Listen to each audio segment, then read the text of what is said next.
Hai Sobat Kanal Internasional. Jumpa lagi pada channel kanal ini. Kali ini Mimin akan membahas sebuah berita dunia internasional lagi hot-hotnya belakangan ini. Yaitu konflik Ukraina-Rusia semakin menyita perhatian global. Dalam sejarahnya, Rusia dan Ukraina memang sempat terlibat konflik ketika revolusi Bolshevik terjadi pada 1917. Dilansir History, Ukraina jadi salah satu daerah paling makmur yang luas di Rusia sebelum perang. Ukraina termasuk penghasil gandum utama di Eropa, serta kaya akan sumber daya mineral, juga besi dan batu bara. Mayoritas wilayah Ukraina kemudian dimasukkan ke dalam Kekaisaran Rusia setelah pembagian kedua Polandia pada 1793. Tak lama setelah penggulingan Tsar atau Kaisar Soviet pada Februari 1917, Ukraina membentuk pemerintahan sementara dan memproklamirkan dirinya sebagai republik dalam struktur Federasi Rusia.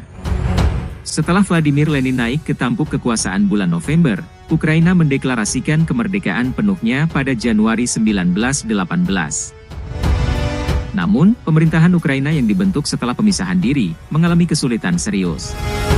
Mereka harus menghadapi oposisi Bolshevik dan aktivitas kontrarevolusioner di dalam negeri.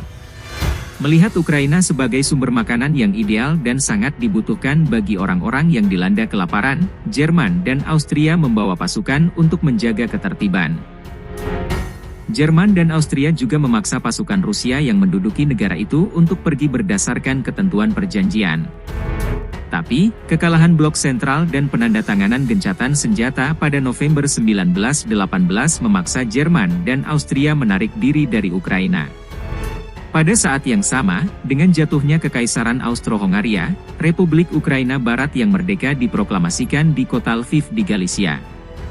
Kedua negara Ukraina sempat memproklamirkan persatuan mereka pada awal 1919, tetapi kemerdekaan itu berumur pendek, karena mereka terlibat konflik tiga arah melawan pasukan dari Polandia dan Rusia.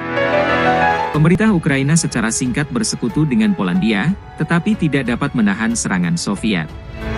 Pada tahun 1922, Ukraina menjadi salah satu republik konstituen asli dari Uni Republik Sosialis Soviet, USSR, dan baru mendapatkan kembali kemerdekaannya setelah Uni Soviet pecah tahun 1991. Menengok akar sejarah, Presiden Rusia saat ini, Vladimir Putin pun enggan membiarkan Ukraina lepas begitu saja.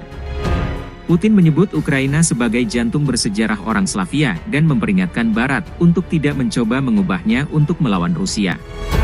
Kami tidak akan pernah membiarkan wilayah bersejarah kami dan orang-orang yang dekat dengan kami yang tinggal di sana digunakan untuk melawan Rusia, tulis Putin. Dan kepada mereka yang akan melakukan upaya seperti itu, saya katakan bahwa dengan cara ini mereka akan menghancurkan negara mereka sendiri.